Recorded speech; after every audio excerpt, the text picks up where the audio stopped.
Good afternoon, students. Today we will see about a laser. So, laser basically a one kind of rays that is called as light amplification by the stimulated emission of radiation, or it is a compressed slice of a wavelength from electromagnetic radiations, which is used for the therapeutic purpose. There are number of laser uses.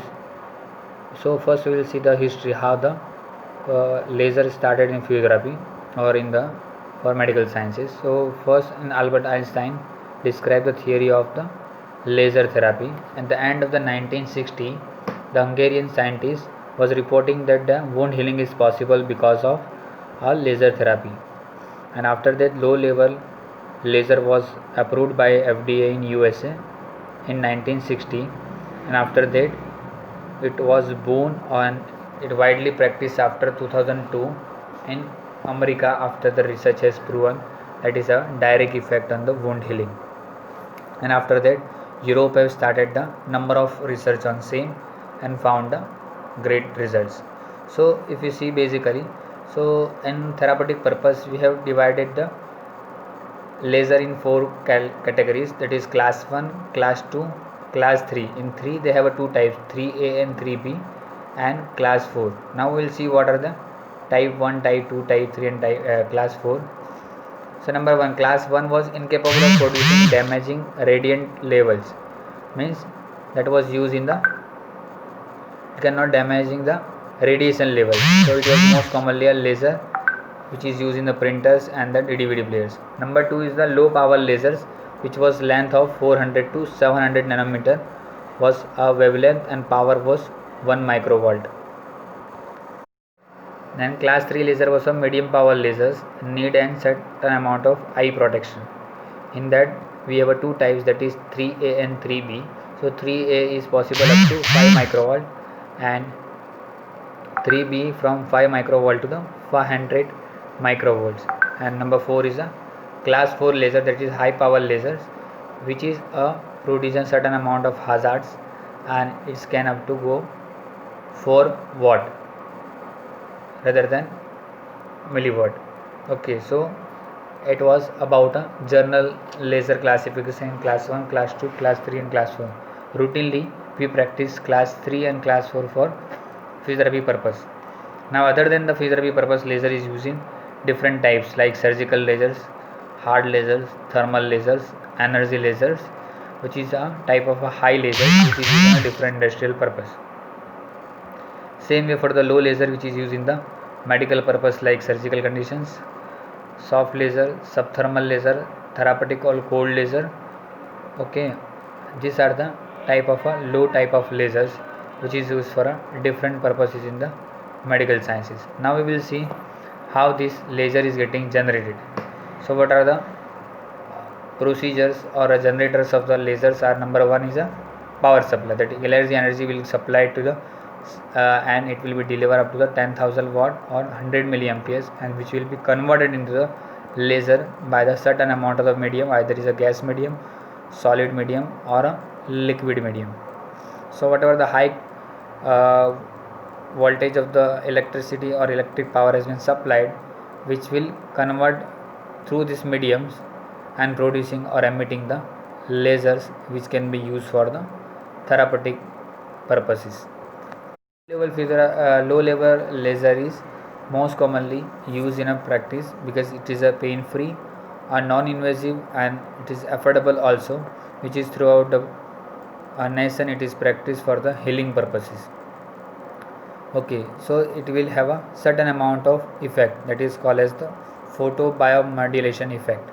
Okay, so any kind of lasers have two kind of effects which is considered as the photobiostimulative and photobioinhibitive. So the low level of laser is having both the effects, which is work on the principles of Archimedes law. So the Archimedes law state of the biomodulation interferes that low level doses of photic energy will stimulate the biological process in the tissue with the higher doses of photic energy and will inhibit the biological process in the tissue. That is called as the photobiostimulation effect of laser in different amount of physical therapy practices. Now the power supply. Already we have seen the power supply can be around 10,000 watt or 100 of amperes, and which is passing through the either of different generators, either through the gas mediums, solid mediums or liquid medium, and it will gain the electric energy and going to the higher orbit, releasing the some energy and coming back to the normal orbit. And this is the how the complete optical resonant cavity or optical process will be used to produce the lasers inside the cabinet. Okay, so that is are the how the productions of the lasers will be done. There are different kind of lasers like helium neon lasers, photon lasers, like that we will see in detail. Now we will see the basic physical properties of laser. Irrespective of the laser, the properties are remain same. So there are three physical properties. Number one is a monochromaticity, number two is coherence, number three is collimation. So what is monochromicity? So monochromicity means laser light is concentrated in the narrow range of wavelength, same wavelength and same color. Okay, irrespective either it is in a single beam or in a cluster. Here same wavelength and it will be same color. It's not like that some rays will be red or some red will be blue or some red will be greenish, like that. So it's the same length and same color will be maintained. That is called monochromaticity. Number two will be coherence. All the photons emitted in the one phase, same time and same distance. It's not like that some rays have a certain different wavelength and certain have a different wavelength. All photons emitted in the generators will have a same wavelength and same distance and same time. Number three will be the collimation or directionally. So it will be always in a one direction and it will never spread. Okay, like normally whatever the lasers, it will be have a same direction or one direction only. So it will be focus and it will be leading the same point.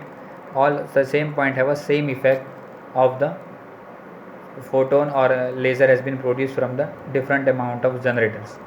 So this is the three physical properties of laser. Number one is a monochromaticity, number two is a coherence, number three is collimation. So monochromaticity is a same direction, same wavelength and same color.